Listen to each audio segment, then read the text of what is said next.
Hi, my name's Gus, and today we're looking at evaluation for question 4, and it's basically how you use new technologies to create our final piece and the 2 ancillary tasks as well. So I used a range of different programs and softwares, all which are all new media, to create my final cut of my music video. We used YouTube in particularly when we made videos of audience research and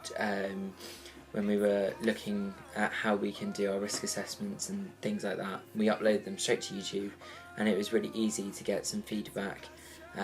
straight off of YouTube, and it was quite easy and quick to upload onto there, so that was a really useful thing to have.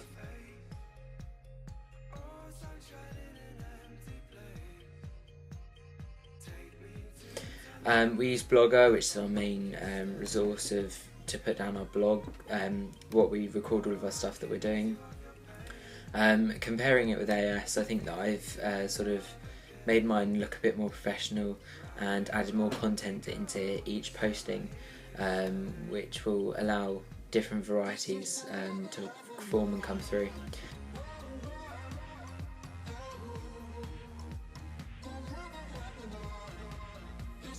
We also use social networking sites such as Facebook, and we also use Twitter, so that we could upload our surveys that we did for our audience research, which really helped us. We have, between us, we have quite a few friends on Facebook, and that meant that we can get a lot of audience research that for people that are our age and that are in our target audience group. So that was really useful to have and to work with, which meant that we could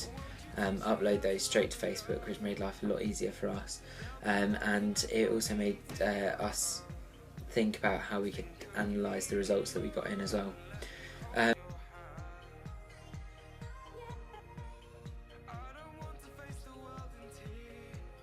We also use Prezi, which is a creative and inspiring sort of way of creating PowerPoints and stuff. That will capture the actual target audience's attention and make them not switch off. It's quite a cool way to use it, and it's really engaging to use. And so I've used that quite a bit throughout my blog and throughout my postings on my blog as well.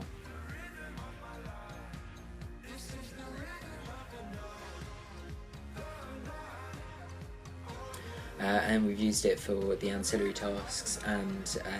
the final video as well, creating different montages of both and seeing what we can put into one, and how the drafts have come along to the final conclusion. We also use SlideShare, which is another software program, which is basically you upload your PowerPoints and Word documents from your computer, and instead of taking screen grabs and putting them onto your blog, you can put them straight onto SlideShare, and it uploads it as the PowerPoint and as the presentation, and it looks really formal and works really well, and you can just upload them straight onto your blog, which works really well and is easy for the audience to see and read, which is vital when we're trying to get our point across of our music video.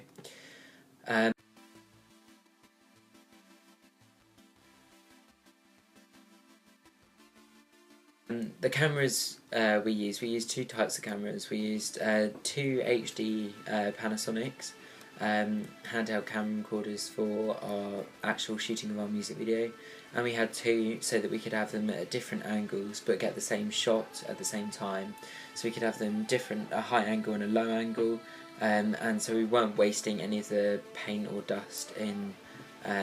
our music video, so we could capture 2 different shots and actually link them together in the music video, and it would be the same shot. And we found out that actually worked really well, especially the bit where Sam's doing that on his chest with all the dust and the dust coming off of his chest. We've got a low angle and then a high angle shot of looking down on him and from up for him, which creates contrast between the 2 different types of the shots, which made us think about why we did that. And we also used a Canon SLR, which is a real high definition focus camera that allowed us to take our location shots really well, and we wanted them to be quite focused, and because some of them were taken at night, the flash actually really helped with that as well, so that worked really well.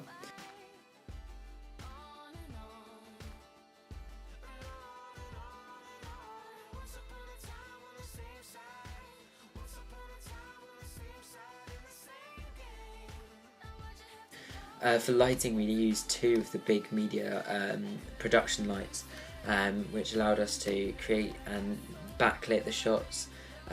which gave the dust more colour and the emphasis of the colour comes out. And we also used it when it's behind me as a silhouette and we're doing a profile shot,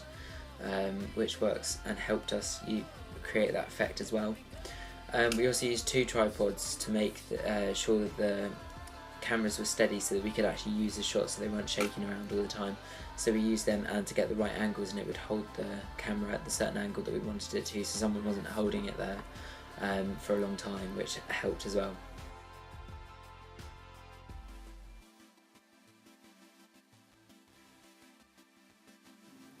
As I said before, we used a lot of surveys, and for that we used SurveyMonkey, which goes out online to the whole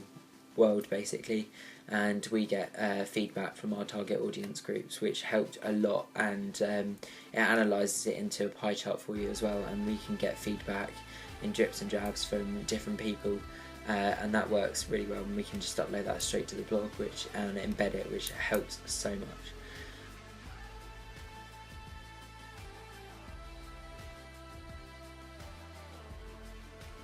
We use Photoshop mainly to create our two ancillary tasks, which was the digipack and the magazine article, and we were able to create layers on top of each other, which made the overall final product really works really well, because we've got a number of shots from the music video with different shots laid on top of that, which creates a dust coming through. Also with the text, that we didn't want a bland text, we wanted the colour to come through on that as well, so we've used just a normal text and then layered over it the dust cloud, and we've used the 3 pictures, which we use the blurring tool on Photoshop to create as well. So that's a really useful program that we used and was vital to our finished products of our ancillary tasks.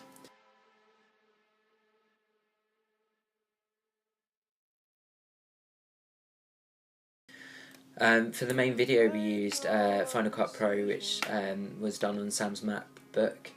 and that was really good software to use for editing, and it allowed us to get the right effects, the ones that you see at the start with the flashing lights in the water and dust, and at the slow motion bit where Meg and Soph are being dust is dropped on them, and we've got the sort of light shimmers that come in onto camera shot with them. And we worked out the saturation as well. We could draw and enlighten the saturation and brighten and darken some of the shots as well. So where we didn't create what we wanted to, we could actually in the editing process. So it was really useful to have Final Cut Pro as well.